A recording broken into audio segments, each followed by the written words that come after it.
नमस्ते, मेरा नाम आदि है और आज मैं आपको एक गरीब किसान के बेटे की कहानी सुनाने जा रहा हूँ। एक समय की बात है।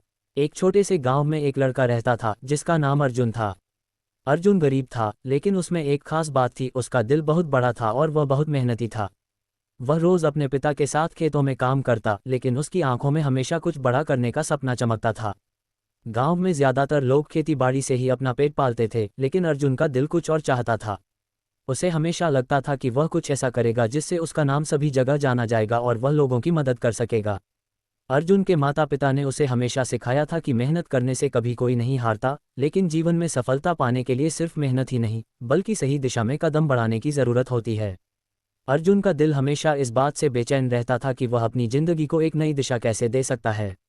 एक दिन गांव में एक बड़ा मेला हुआ। मेले में कई प्रकार की प्रतियोगिताएं हो रही थीं, जिनमें से एक प्रतियोगिता थी सर्वश्रेष्ठ कृषि उत्पाद की पहचान। गांव के लोग इस प्रतियोगिता में हिस्सा लेने के लिए बहुत उत्साहित थे। अर्जुन के पिता भी खेती में माहिर थे और उन्होंने अर्जुन से कहा, अगर तुम मेरे साथ खेत में काम करोगे तो हमें इस प्रतियोगिता में जीतने का अच्छा मौका मिलेगा। लेकिन अर्जुन का दिल कहीं और था। उसे यह एहसास था कि खेती से वह कुछ बड़ा नहीं कर पाएगा। वह दिन और रात इस सोच में डूबा रहा कि उसका सपना कैसे पूरा होगा। उसी रात अर्जुन के मन में एक विचार आया। उसने सोचा, यदि मैं अपने गांव के बच्चों को पढ़ाने का काम करूं, तो शायद उनका भविष्य बेहतर बना सकूं और साथ ही गांव का नाम भी रोशन कर सकूं। अगले दिन अर्जुन ने अपने माता पिता से इस बारे में बात की। पहले तो वे हैरान हुए, लेकिन बाद में वे अर्जुन के जज्बे को समझ गए और उसे अपना आशीर्वाद दे दिया। अर्जुन ने गांव के छोटे से स्कूल में पढ़ाने का काम शुरू किया। लेकिन यह इतना आसान नहीं था। गांव के अधिकतर बच्चे खेती बाड़ी में ही मदद करते थे और उनके पास पढ़ाई के लिए समय नहीं था। अर्जुन ने बच्चों को समझाया कि अगर वे पढ़ाई करेंगे तो वे केवल अपनी जिंदगी को ही बेहतर नहीं बना सकते, बल्कि पूरे गांव को भी एक नई दिशा दे सकते हैं। अर्जुन ने बच्चों को ये सिखाया कि शिक्षा केवल किताबों तक सीमित नहीं है, बल्कि यह जीवन को समझने और उसे सही दिशा में आगे बढ़ाने का रास्ता है। वह बच्चों के साथ समय बिताता, उन्हें नई नई चीज़ें सिखाता और उन्हें प्रेरित करता। धीरे धीरे बच्चे उसकी बातों को समझने लगे और पढ़ाई में रुचि लेने लगे। समय के साथ अर्जुन का प्रयास रंग लाने लगा।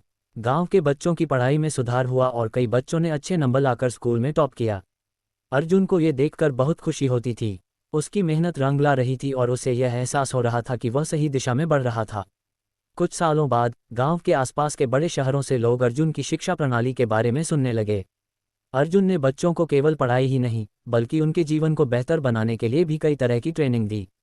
उसने बच्चों को आत्मनिर्भर बनने की कला सिखाई, जैसे कि छोटे छोटे व्यवसाय शुरू करना, आत्मविश्वास बढ़ाना और अपने पैरों पर खड़ा होना।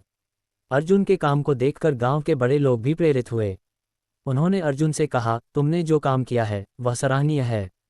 तुमने न केवल अपने गांव को बल्कि पूरे क्षेत्र को एक नई दिशा दी है। अर्जुन को इस बात पर गर्व था, लेकिन वह कभी यह नहीं भूलता था कि यह सब उसकी मेहनत और उसके सपने की वजह से हुआ था। अर्जुन की मेहनत का फल तब मिला जब एक दिन उसे सरकारी पुरस्कार मिला। ये पुरस्कार उसे शिक्षा में उत्कृष्टता के लिए दिया गया था।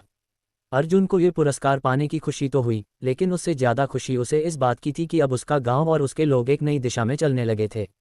अर्जुन ने अपनी सफलता का श्रेय अपने माता पिता और अपने गांव के लोगों को दिया। उन्होंने हमेशा कहा, अगर लोग एक दूसरे की मदद करें तो कोई भी मुश्किल बड़ी नहीं होती। अर्जुन का जीवन इस बात का प्रतीक बन गया कि किसी भी मुश्किल को मेहनत और सही दिशा के साथ पार किया जा सकता है।